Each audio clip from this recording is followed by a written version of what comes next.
The relay tower had been switched off, not destroyed. That was the detail logistics analyst Farron Cade could not stop turning over in his mind. He stood at the base of the structure, a slender human communications mast rising out of a wheat field in what had once been called Nebraska, and he ran his scanner over the base plate a second time because the first reading had to be wrong. The cabling inside was intact. The power cell was fully charged. Someone had opened the access panel, disconnected 4 specific relays in a sequence that made no structural sense unless you already knew exactly which 4 mattered, and closed the panel again. No forced entry. No damage. Just a door that had been asked to open and had. Cade had seen war before. He had walked through the wreckage of 2 worlds that resisted the Varathi Accord and one that welcomed it, and in every case the pattern was legible. Fear looked like fear. Chaos looked like chaos. What he was looking at now looked like none of that. It looked like a checklist completed calmly by someone who had rehearsed it. He logged it as infrastructure anomaly, category low, and moved on to the next tower, because there were 11,000 more relay stations across this continent alone, and the fleet had a planet to catalog before the quarterly assessment was due. He would remember, months later, that he had used the word calmly in his own private notes, and that no analyst writing about a conquered species should ever have needed that word. 3 weeks earlier, the Varathi Accord's 2nd Expeditionary Fleet had come out of the deep dark on the edge of Sol's system, broadcasting the standard incorporation notice across every frequency Earth was known to use. The notice was translated into 40 languages, delivered in the flat legal cadence the Accord had used on 31 worlds before this one. You have been evaluated. Incorporation proceeds by treaty or by necessity. Resistance changes the terms, not the outcome. Compliance now preserves the most lives. Humanity answered on a single channel in a single language 9 words long. We've been waiting. Come down slowly, please. Fleet Commodore Cell Dre had read it 3 times before she called her chief strategist, Vanter Osk, to the flag bridge. Osk was old for a Varathi officer, old enough to have overseen 4 incorporations personally, and he read the message with the particular stillness of a man deciding how much of his own certainty to spend on it. Posturing, he said. A species with no orbital platforms and no fleet does not get to sound unafraid. This is theater for their own population. Their surface defenses are minimal, Dre agreed. Scattered ballistic emplacements, none of them tracking us. They know incorporation is coming regardless. They are choosing the appearance of consent because it is the only leverage they have left. Osk folded his hands behind his back, an old habit from his cadet years that he had never broken. Recommend standard descent, full compliance protocol. Dre looked at the message a while longer. Come down slowly, please. There was something in the please that did not sit correctly against everything Osk had just said, and she noticed it, and set the thought aside anyway, because the fleet had a schedule and 31 prior incorporations behind it, and instinct that contradicted precedent was usually just nerves. I'll begin descent, she said. 41 landing craft touched down in 58 cities within the same 6-hour window. The streets were clear. The power grids were live. Grain silos stood full. In 9 of the 58 cities, the designated landing zones had been swept of debris and marked with reflective paint, as if someone on the ground had known exactly where the ships would need to set down and had prepared the ground for them in advance. 4 separate anomalies presented themselves to the Accord's field analysts inside the first day, and every one of them was filed as a curiosity rather than a warning, because the planet was enormous, and there was too much data and not enough patience to weight it correctly. The first was Cade's relay towers. all 11,000 of them across the continent, and the tens of thousands more like them worldwide, disabled from within by hands that clearly understood the architecture better than the survey teams sent to assess it. The Accord's own signals division estimated that disabling a network this cleanly, in a single coordinated pass, would have required at minimum 200,000 individuals executing a rehearsed procedure without a live command channel between them. The second was medical. Every hospital across the 58 cities had been left running power on, water on, refrigeration humming, but empty of patients, and stacked instead with something the Accord had not expected to find: printed, organized medical histories. Thousands of them indexed, labeled, arranged. D by trauma type rather than by patient name, as if someone wanted the reader to understand not who had been hurt, but how badly a human body could be hurt and still recover. The third was demographic.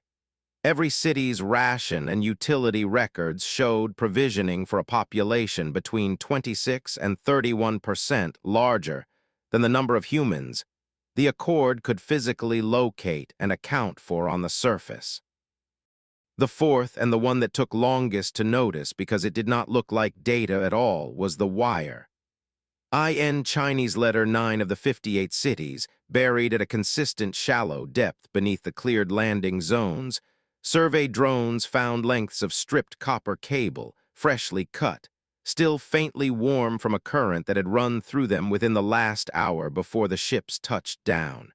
Not trap wire, not a weapon.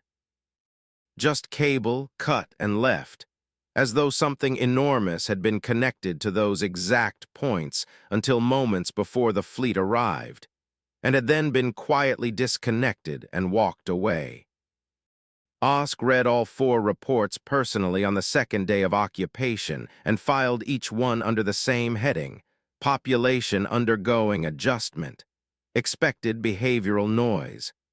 He had seen worlds go quiet with grief, quiet with shock, quiet with the particular silence of people waiting to see what the future would cost them.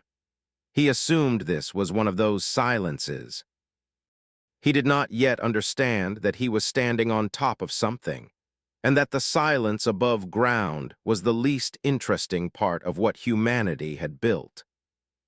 8 months before the first Varathi ship crossed the orbit of Neptune, in a windowless conference room in what had once been a regional emergency management office outside Geneva, 11 people had sat around a folding table arguing about whether the plan Colonel Renata Ibarra was proposing was strategy or something closer to a controlled act of self-harm on a civilizational scale. You are asking 300,000 people to memorize a task that has no purpose except to look calm, said Dr. Amara Kessel, a bioethicist who had spent the first 2 hours of the meeting objecting to nearly every part of the plan, and had, by the 3rd hour, stopped objecting only because she had run out of new objections to raise. And you are asking a third of the human population to live underground on rationed food for months, possibly years, on the theory that an invading force will mistake our patience for surrender long enough for us to study them instead of the other way around. That's the plan, Ibarra said. I need you to understand why that's not obviously insane before I agree to help build it. Ibarra had expected the objection. She had expected, honestly, worse than the objection, because everyone in that room understood that if the plan failed, it would not fail quietly. It would fail as the most thorough, best documented capitulation in the history of the species, a permanent record of 100 million people choosing not to fight and being wrong about why. Because every projection we have says a shooting war ends with Earth glassed inside a year, she said. Every projection also says an instant surrender ends with Earth administered as a resource colony inside a decade. Both outcomes assume they only ever get to see the version of us that's afraid or the version of us that's beaten. We are proposing they see a third version, one that had time to prepare and chose, on purpose, not to use it against them first. And if they never notice the difference, Kessel pressed, if they simply process us the way they've processed every other world and never once ask the question you're betting they'll ask, then we're exactly where a shooting war would have left us, except we haven't spent our best people in a fight we couldn't win, said one of the engineers, a broad, quiet man named Yusuf Adami, who had been sketching chamber ventilation diagrams on a napkin for most of the meeting without looking up. The floor under this plan isn't victory. It's not losing everything at once. And the medical records, Kessel said, turning back to Ibarra. You want to hand them a curated archive of exactly how much damage a human body can absorb and keep functioning. You understand what that looks like from the outside. It looks like we're showing them the specifications of a weapon. It is the specifications of a weapon, Ibarra said quietly. The weapon is that we don't quit. I want them to read every page of it and understand, in clinical detail, that whatever number they're planning to use as their threshold for compliance, it's wrong. And it's been wrong on every world that ever surrendered to them, because none of those worlds ever got the chance to choose the terms under which they let themselves be studied. The room went quiet for a long moment. Kessel looked down at her hands. They'll read it as an offering, she said finally, half to herself. Proof of cooperation.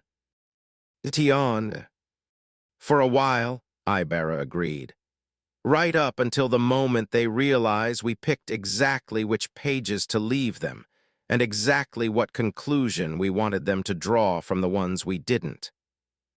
It was Kessel, in the end, who cast the deciding argument in the plan's favor, though she never framed it that way and would have resented the description. Near midnight, after the 7th hour of the meeting, she looked up from the table and said, If we do this, I want it on record that I think it is a terrible plan, and I want it on record that I can't think of a better one. And that sentence, more than any vote, was what moved the room from debate into logistics. Within 6 weeks, the first chamber excavation had begun outside Winnipeg. Within 5 months, Dmitri Os had submitted his first working notebook on Varathi second-layer syntax, built entirely from 3-year-old first contact broadcast fragments and a hunch. Within 8 months, the fleet arrived, and the plan that had once been 11 people arguing in a windowless room was 300,000 ordinary people executing a rehearsed silence across an entire planet, on schedule, without a single live command channel connecting them. 44 meters below what had once been a flood control facility outside Winnipeg, Colonel Renata Ibarra had stopped counting days on day 6, not because she had lost track, but because Dmitri Os kept doing it for her, marking each one in a battered logbook with a small, deliberately unhurried checkmark, and she found she trusted his checkmarks more than her own memory. Ibarra had commanded infantry once. In a world before the Accords, ships had shown up on every telescope on the planet within the same terrible week, and she had spent the 18 months since that week doing something she had never trained for, convincing 300,000 ordinary people to become extraordinarily specific, all at once, without ever being in the same room.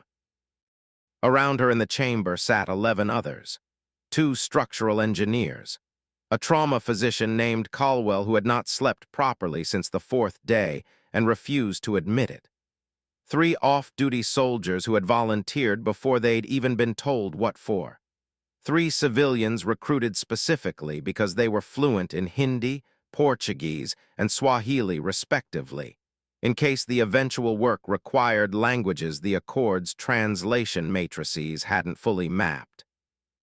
And Osai, small, precise, perpetually retaping the left hinge of his glasses, who had been the one, 14 months earlier, to say the sentence that had quietly reshaped the entire plan.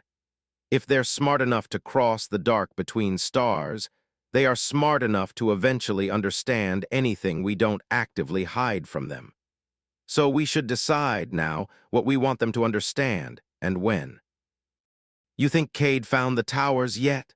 Os asked, not looking up from the wiring diagram spread across his knees. He had started naming Accord personnel from the fragments of intercepted chatter weeks ago, the way you name a stray animal that keeps returning to your porch. Cade was the analyst whose voice showed up most often on the frequencies they were quietly monitoring, careful, thorough, slightly too curious for his rank. He found them on day 1, Ibarra said.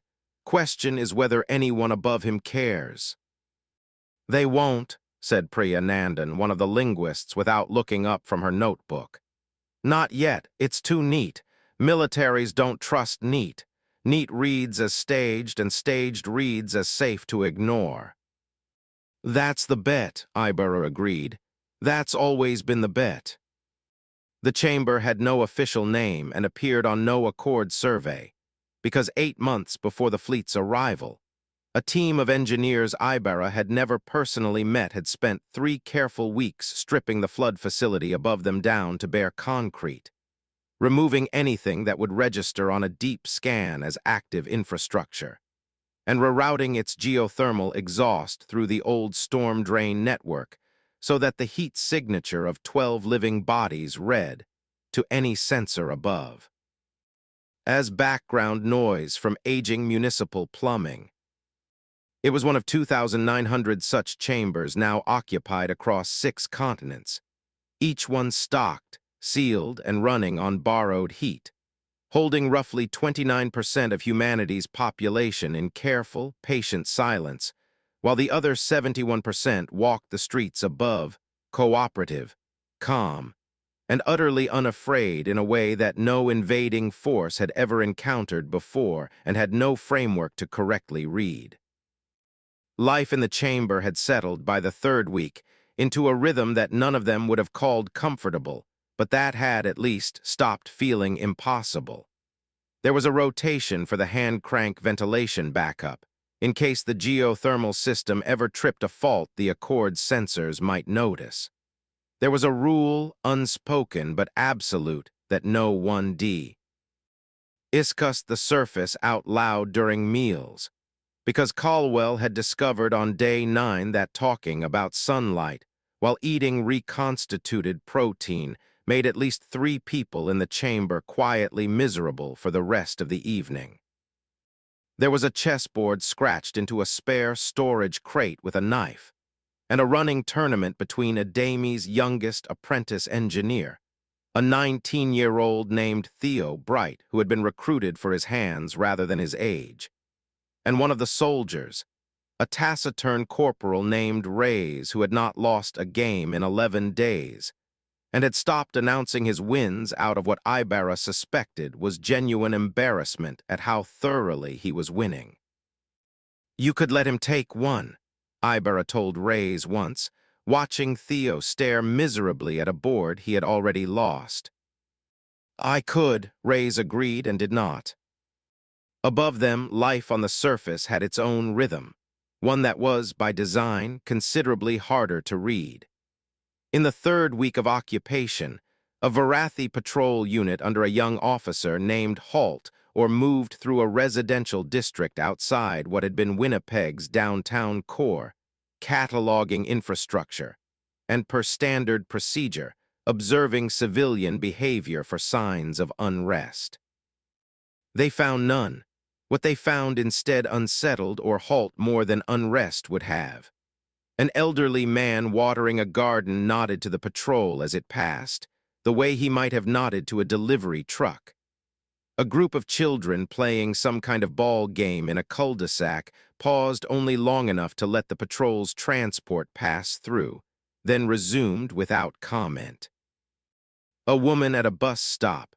Buses did not run anymore, but the stop remained, and she sat at it anyway, out of habit or ritual or something, or Halt didn't have a word for, looked directly at the patrol's lead vehicle and gave a small, unhurried wave, the kind you might give a neighbor.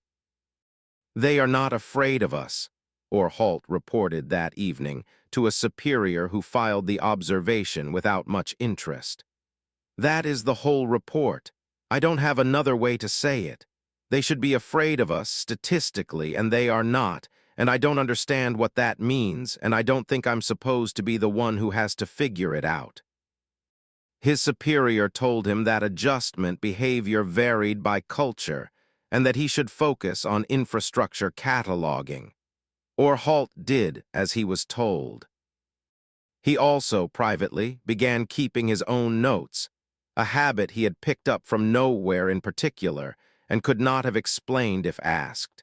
And by the 40th day of occupation, those notes ran to 11 pages, every one of them some version of the same unanswered question. What does it mean when a conquered population looks at its conquerors like it is waiting for them to catch up? "You keep coming back to the wire," Caldwell said, glancing up from the injury logs he was still out of habit updating. "The one under the landing sites." "I keep coming back to it because it's the one thing they can't misfile as noise," Osai said. "The towers they'll call sabotage, the hospitals they'll call propaganda. But copper, cut clean, still warm, in a specific pattern under the exact coordinates they landed on, that's not noise. That's a signature. Eventually, somebody down their chain is going to ask why warm wire was waiting for them exactly where they chose to put their ships down. And the honest answer is going to break their whole model of what just happened." "You think they'll get there?" Ibarra said. "I think most of them won't want to," Osai said. "Wanting to notice something and being institutionally allowed to notice something are different skills. We're not counting on their curiosity.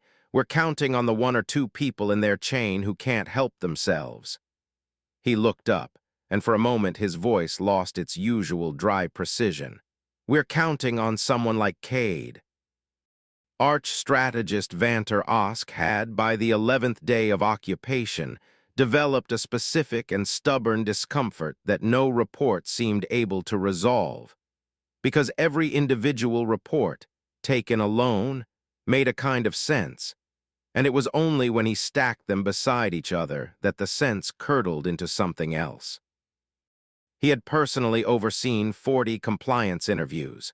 The humans who presented themselves, and they did present themselves, walking into Accord processing stations in small, orderly groups, unprompted, answered every question with a consistency his interrogation matrix logged as zero deception across the board.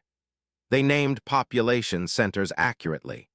They described governmental structures accurately. They told the truth cleanly, completely, in every measurable way. "Where is your military command structure?"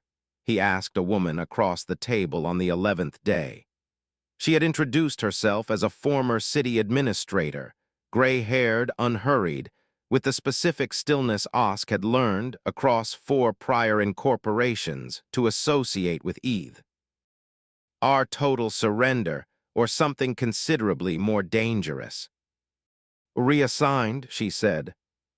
"Reassigned to where?" "To roles where the decisions they'd have made under invasion conditions are no longer theirs to make." She met his eyes without blinking. "That's not the same as gone." Osk stared at her for a long moment. The matrix beside him showed no deception. "You are telling me your command structure removed itself from command before we arrived." "I'm telling you certain people were moved somewhere they couldn't make the kind of decisions that get civilians killed for the sake of pride." She paused, and something in the pause felt deliberate, rehearsed, though her voice never wavered. "A lot of ordinary people made that decision together. Not one general, not one government. Just enough of us agreeing quietly in time." He filed the interview as command structure decapitation, cause unclear, possibly voluntary internal reorganization, and moved to the next name on his list, and did not let himself sit with the specific phrasing she had chosen. "Not our leaders are gone. But the ones who would have mattered aren't in a position to matter anymore, until 3 nights later, when he woke from a shallow sleep with the sentence still sitting in his chest like a stone he'd swallowed without noticing. The interview that finally made him start pulling old transcripts back out of the archive happened on day 34, with a young man named Colton who worked, or had worked, as a municipal water technician, and who answered every question about the city's plumbing infrastructure with the specific, slightly bored precision of someone reciting facts he had explained many times before. You maintained water pressure across the entire city for the first 6 days of occupation with no visible technical staff on the surface, Osk said. Explain the mechanism. Automated, Ware said. Most of the system's been automated for years. It doesn't need a person standing over it. It needs someone who understands it well enough to know when it's about to need a person and to be nearby when that happens. He shrugged. I'm nearby. You live on the surface. I do. And the rest of your maintenance crew. Ware's expression did not change. Reassigned, he said, and Osk felt the small, cold recognition of hearing the exact same word he'd heard from the city administrator 23 days earlier, delivered with the exact same unhurried calm from a man who could not plausibly have compared notes with her, because the two of them, according to every record the Accord had access to, had never worked in the same department, the same district, or the same decade of employment. Reassigned to where?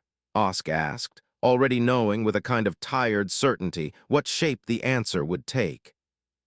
Somewhere they're more useful than they'd be up here arguing with you about pipe pressure, Ware said, and there was nothing hostile in it, nothing performed.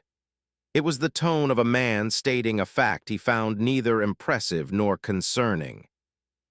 Osk ran the interrogation matrix's deception readout twice. Both times it returned 0. He closed the file that evening and pulled 11 other interview transcripts from the preceding month, technicians, teachers, a retired postal worker, a hospital administrator, and found the same structure recurring across every one of them with a consistency that no coached population, in his professional experience across 4 prior worlds, had ever managed to sustain.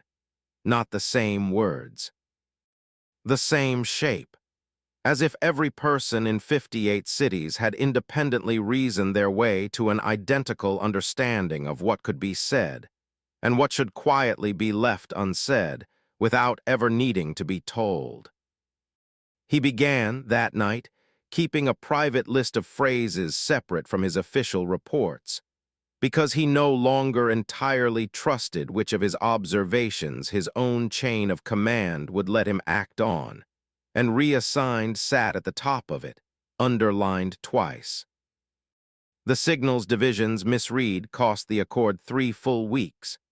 Their first working theory, once they'd confirmed the relay shutdown was too clean to be sabotage in the traditional sense, was that a small cadre of specialists had executed the operation from some central coordinating hub, and Osk's engineers spent 22 days hunting for that hub across 4 countries before conceding it did not exist. There had never been a hub. The operation had been trained into 300,000 ordinary people over 8 months, retail workers, retired electricians, a schoolteacher named Grace Odhiambo who had practiced the 4-relay disconnection sequence on a decommissioned junction box behind her house, until her hands could do it without her eyes, and executed in a single 6-hour window with no live coordination at all, only a shared, rehearsed plan and a trust in each other that the Accord's models had no variable for. When the IR Signals analyst, a methodical officer named Trail Fenn, finally wrote the report that said this plainly, this was not the work of specialists. This was ordinary civilians who trained themselves into specialists for a single purpose, and then executed without error. Her superiors initially returned it for revision. on the grounds that the conclusion implied a level of civilian coordination the Accord had never before encountered on any incorporated world, and implications like that required stronger evidence before they could be filed as fact. Fenn resubmitted it unchanged, with one additional line at the bottom that her superiors did not appreciate and did not remove from the final record. If 300,000 untrained civilians can execute something this precise without a live command channel, the question we should be asking is not how, but what else. 40 meters below the flood facility outside Winnipeg, Dmitry Os had been chasing a second problem for 11 months, one that predated the fleet's arrival by nearly a year. The Varathi Accord did not speak the way its own translation output suggested. Their language carried two layers, a surface layer that any competent linguistic AI could crack within weeks, and beneath it, a positional layer, where the true meaning of a sentence depended on which of the speaker's previous statements it was quietly referencing. A recursive structure that made the language nearly impossible to parse without years of native immersion. Osai had a form of synesthesia that let him experience language as spatial architecture rather than as a sequence of sounds, a trait that had made him, for most of his academic life, a curiosity his colleagues found more interesting than useful. It made him, in this chamber, the single most important person in the Resistance's plan, though he never once said so himself. On day 41, he set down the notebook he'd been filling for 11 months and said, in a voice flatter than Ibarra had ever heard from him, "I've got it." "Got what?" Caldwell asked. The second layer, its positional recursion, the meaning shifts based on which earlier statement the new sentence is silently answering. Once you know the recursion rule, it's not even that complicated. It's just brutal to learn without a native ear. He looked up. His hands, Ibarra noticed, were shaking slightly. We can hear what they're actually saying to each other, not the layer they use with us, the layer they use when they think no one outside their own species is listening. Ibarra felt the chamber go very still. How fast can you teach it? A week for the people with a language background. Less maybe for Priya. He hesitated. There's something in the early intercepts you need to hear first. From their signals division day 1, second layer. Nobody flagged it because nobody could read it yet. He found the page, translating as he read. Report. Population appears to have disabled its own communications infrastructure voluntarily. Preliminary theory, internal conflict. Alternate theory, they anticipated our arrival. Recommendation, second channel only. If anticipated, determine what else was prepared. This recommendation did not reach command. Ibarra was quiet for a moment. Someone on their side suspected on day 1, she said, and it got buried. Institutional arrogance, Osai said. It's not stupidity. It's worse than stupidity because it's structural. The people most capable of noticing us are the ones least empowered to act on it. That's not a flaw in one officer. That's a flaw in the whole shape of how they make decisions. He closed the notebook gently, like he was setting down something fragile. That's the vulnerability the whole plan was built to use. Over the following 6 days, as Nandan and 2 of the other linguists absorbed Osai's primer and began working through the backlog of recorded second-layer traffic, the chamber's understanding of the occupation above them changed in ways that were, by turns, useful and quietly devastating. They learned the shape of Osk's private doubt long before Cade ever brought him proof of it, from a fragment of second-layer chatter between Osk and a junior aide on day 47. I keep returning to the interview transcripts and finding a pattern I do not want to be finding. Tell no one until I am certain, because if I am wrong, I will have manufactured a threat where the legate insists there is only weakness, and that mistake costs lives faster than caution ever does. They learned, too, the shape of Fleet Legate Thas's contempt, delivered in a private exchange with one of his own officers on day 50. This world will be administered inside 3 months regardless of how elegantly its population performs cooperation. Sentiment is not strategy. I have seen calm before. Calm breaks the same way panic does, given the right pressure, and I intend to find out exactly where theirs breaks. Ibera had the sick. On fragment translated twice, by 2 different linguists, to be certain she wasn't misreading tone. And when both translations came back identical, she sat with it for a long time in the low light of the chamber before she spoke. "That's the one we have to watch," she said finally. "Osk is careful. Osk might get us somewhere. Thas wants to test where we break, and a man who wants to find your breaking point will eventually go looking for it whether or not you've given him a reason." "Does that change the plan?" Osei asked. "No," Ibera said. "It changes the timeline. We were going to let this run to day 90 before we made contact. We don't have 90 days if Thas is the one setting the clock." She looked around the chamber at the 11 faces watching her, tired, patient, and none of them, she noted, afraid in the particular way she had once assumed everyone would eventually become afraid, 40 meters under the ground with an alien fleet occupying the sky above. "We move up the timeline." "Priya Dmitri, I need full second-layer fluency across the response team inside 2 weeks, not 4. "That's aggressive," Nandan said. "So is Thas," Ibera said.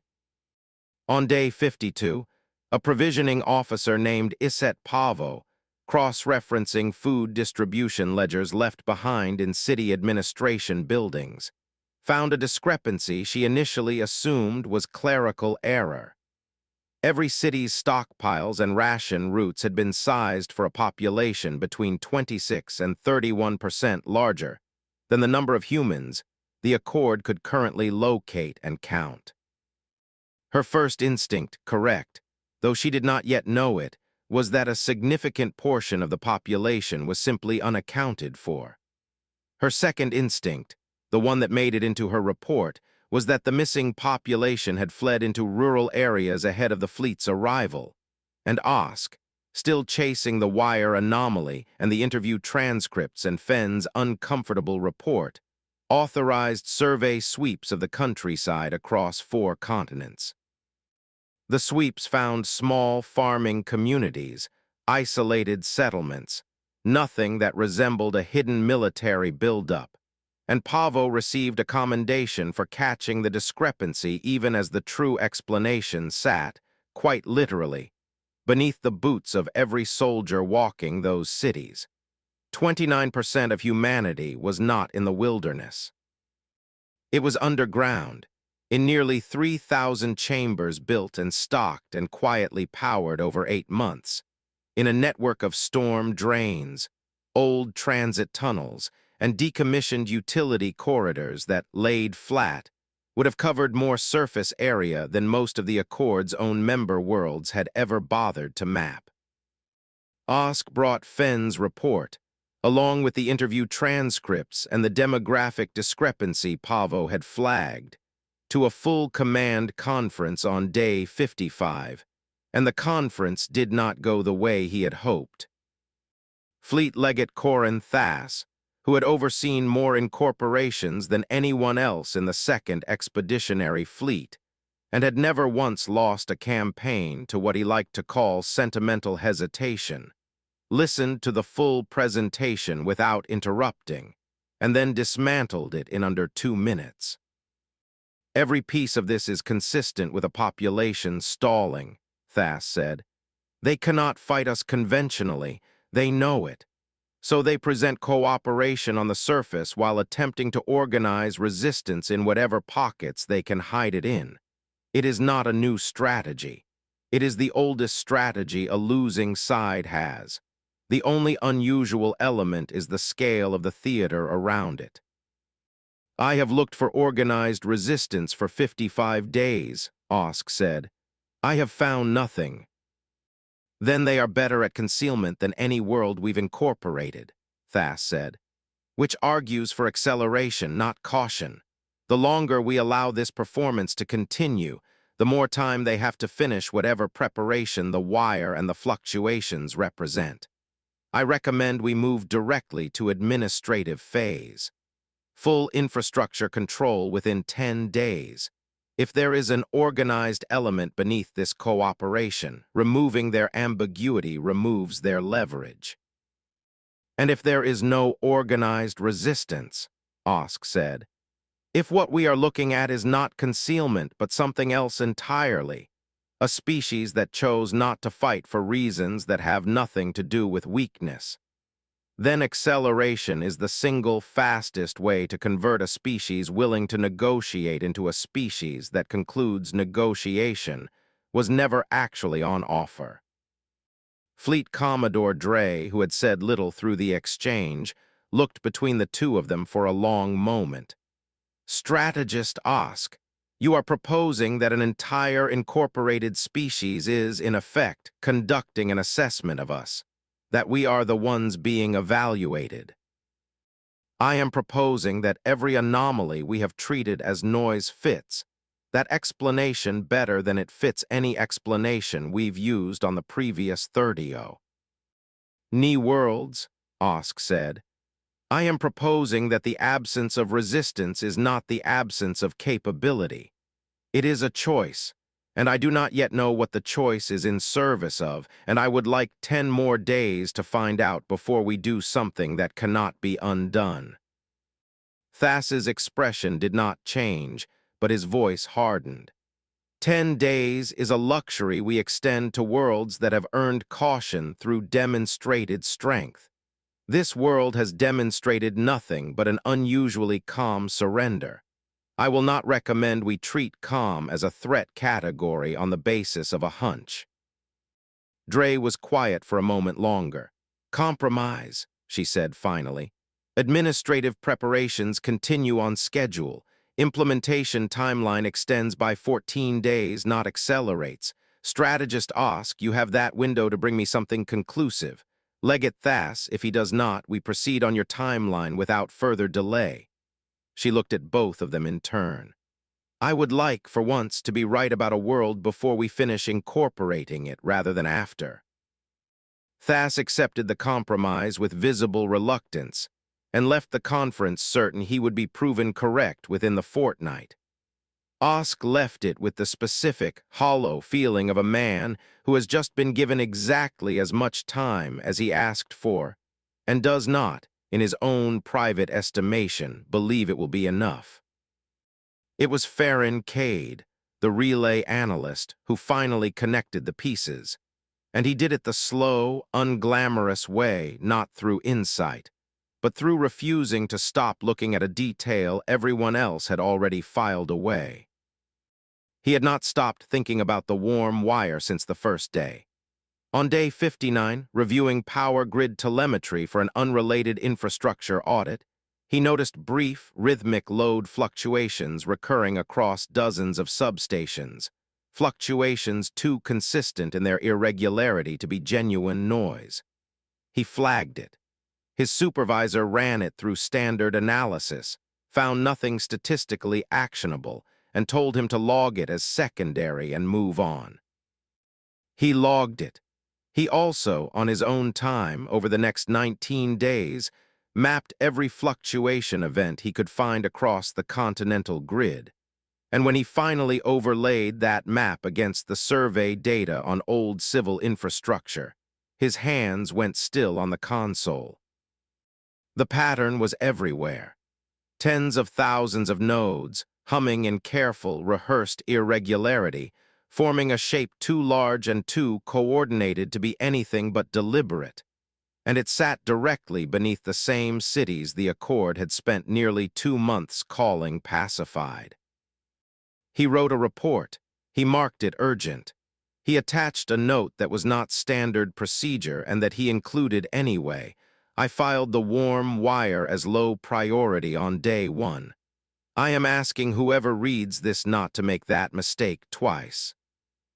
The report reached a mid-tier administrator who judged the analysis speculative and the author's prior anomaly flags unreliable, and filed it as elevated anxiety, low actionability, and told Cade it had been received and processed. Cade read the classification. He sat with it for the better part of an hour. Then he did something well outside his job description, and later described in Accord internal records as the single most consequential act performed by any member of the occupation force during the entire campaign.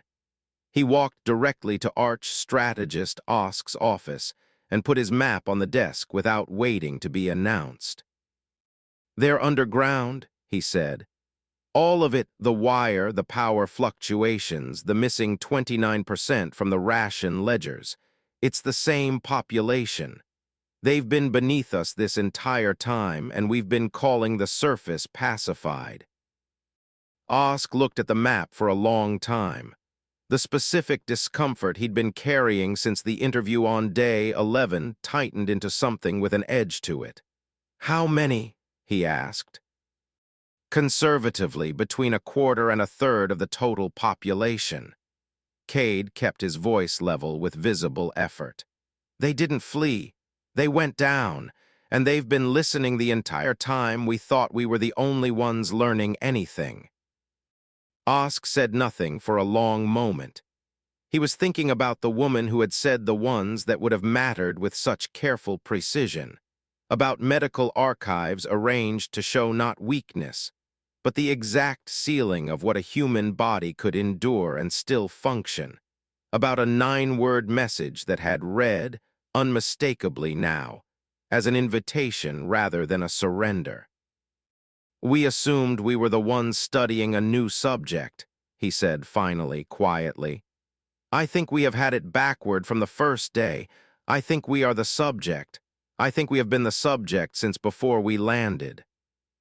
He stood, walked to the window, and looked down at a city that had never once, in 59 days, given him a single act of resistance to report, and understood for the first time that the absence of resistance had never meant what he'd told himself it meant.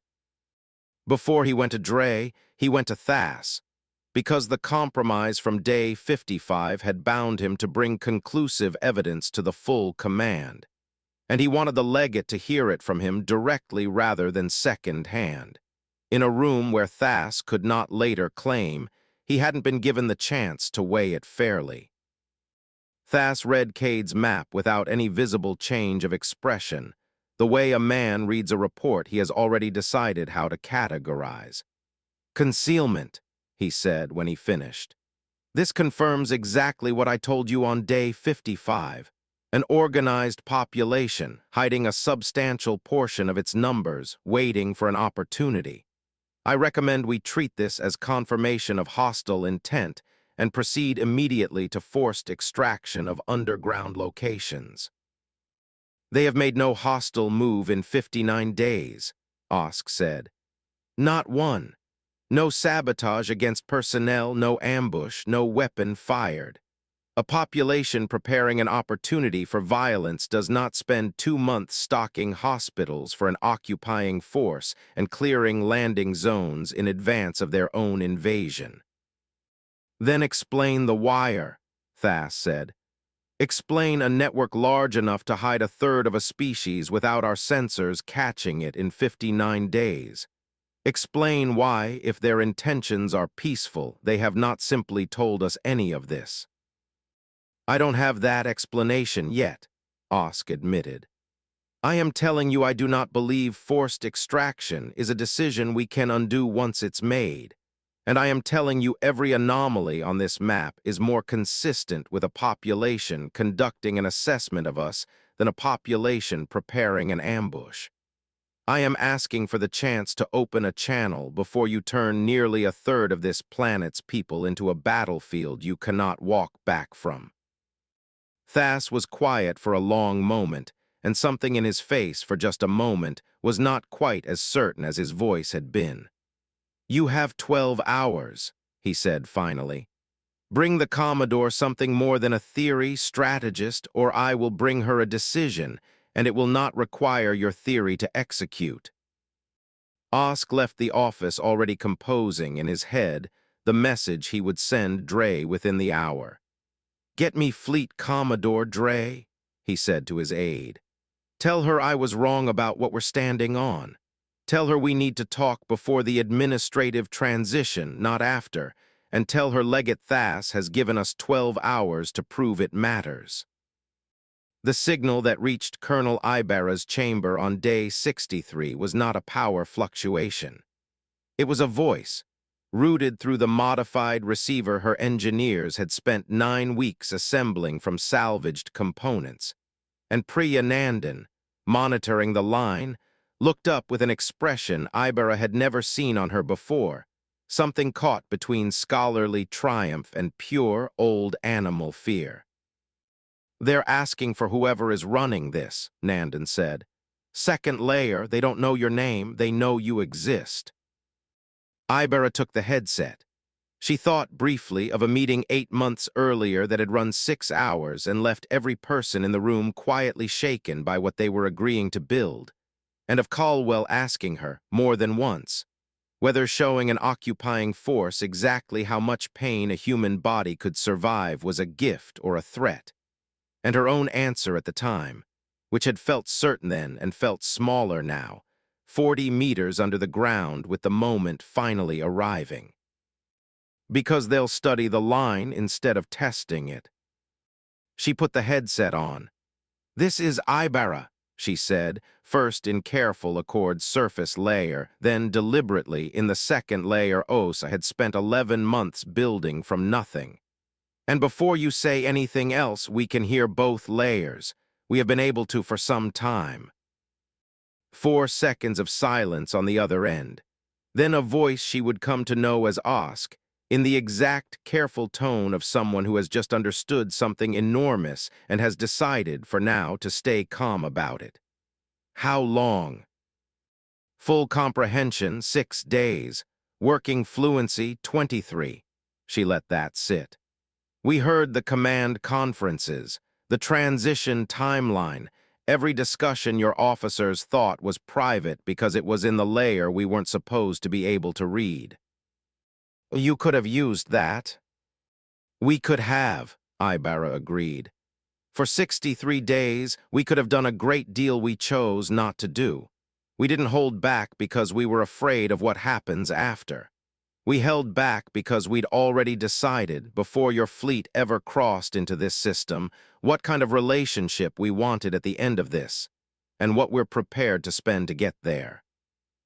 There was a long pause on the line. "What do you want?" Osk asked, and this time the question sounded different, not a strategist's question, but something closer to an honest one. "I want to come up," Ibarra said. "I want to sit across from your comm. Motora, I want her to see what nearly a third of my species built underground in 8 months, and what we didn't do with it. And then I want to have a real conversation about what a species capable of that choice is actually worth as a partner, and not a territory. And she'll need proof." "Tell her to look at her own city's grid tonight," Ibarra said. "Tell her 31% of the nodes will go dark at once, for exactly 1 minute, so she can see the shape we make when we choose to. Tell her to count how many locations that is. And tell her we kept the hospitals stocked, the water running, and the landing zones cleared the entire time, not because we were afraid of her fleet, but because we had already decided who we wanted to be when this conversation finally happened." 3 days later, Colonel Renata Ibarra climbed out of a stairwell into a gray Manitoba morning, and for the first time in 66 days, felt actual open sky overhead. Fleet Commodore Cell Dre was waiting for her at a folding table set up at the edge of what had, until 2 nights ago, been an ordinary intersection, and behind her the city hummed with the same intact, undamaged normalcy it had held since the first ship landed. "You could have fought us," Dre said without preamble once they were both seated. It wasn't quite a question. We could have tried, Ibarra said. We decided that trying wasn't the same as succeeding, and that surviving wasn't the same as building something worth surviving for. So we chose differently. Dre was quiet for a while, looking out at the street, at the ordinary intact life still moving through it. Somewhere in the grid beneath that street, 31% of the city's nodes had gone dark 2 nights earlier for exactly 60 seconds, all at once. And when her own infrastructure team had mapped the negative space the blackout left behind, the shape it traced across the grid had not been noise. It had been letters in Varathi script, spelled out by lights deliberately withheld in a pattern. The resistance had been quietly rehearsing for months before the fleet ever arrived. The word had been listening. I have spent 11 days trying to decide what to call what your species did to us, Dre said finally. We do not have a category for a civilization that engineers its own occupation as a means of being taken seriously. You don't need a category, Ibarra said. You need a first conversation. This is it. Dre looked at her for a long moment, and something behind her eyes shifted, not surrender, not quite trust, but the specific, careful attention of someone recalculating everything they thought they understood about the ground they were standing on. I don't have an answer yet for what you are, she admitted. That's fine, Ibarra said. We're patient. We've had a great deal of practice. Below them, across 6 continents, nearly 3,000 chambers sat quiet and dim in the earth, their work finished, their people beginning the slow climb back up into daylight, not because the plan had succeeded in the way plans usually succeed, with a victory and an ending, but because something considerably larger than a plan, something that would take years to fully name, had only just begun. The Varathi Accord would spend a long time afterward trying to file humanity into an existing category: resistance, subterfuge, surrender, negotiation, and never quite manage it, because every one of those categories assumed a species trying to survive conquest. Humanity had not been trying to survive the occupation. It had been trying, patiently and on its own timeline, to redefine what conquest was allowed to mean the next time anyone tried it. They had done it without a single shot fired, without a single act the Accord's own analysts could classify as violence, using nothing their strategic models had ever been built to weigh.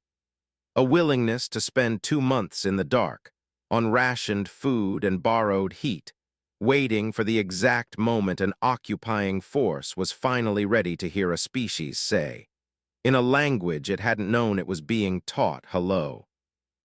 The Accord's final classified assessment of the incorporation attempt ran to over 500 pages. Its closing lines, written by arch-strategist Vanter Osk and approved without revision by Fleet Commodore Sel Dre, read simply, "We arrived prepared for every response a civilization might have to conquest. We were not prepared for a civilization that had already decided, long before our fleet crossed into their system, that conquest was only the opening line of a conversation they intended to finish on their own terms. Humanity is not the most powerful species the Accord has encountered. They are the first species we have encountered who had already concluded that power was the wrong tool for what they intended to build, and who were patient enough to prove it to us underground, in the dark, for as long as it took us to understand. We recommend immediate reclassification of Earth's status. We also recommend, for whoever reads this next, a simple warning. They were ready for us before they were ready for themselves. They may still be waiting.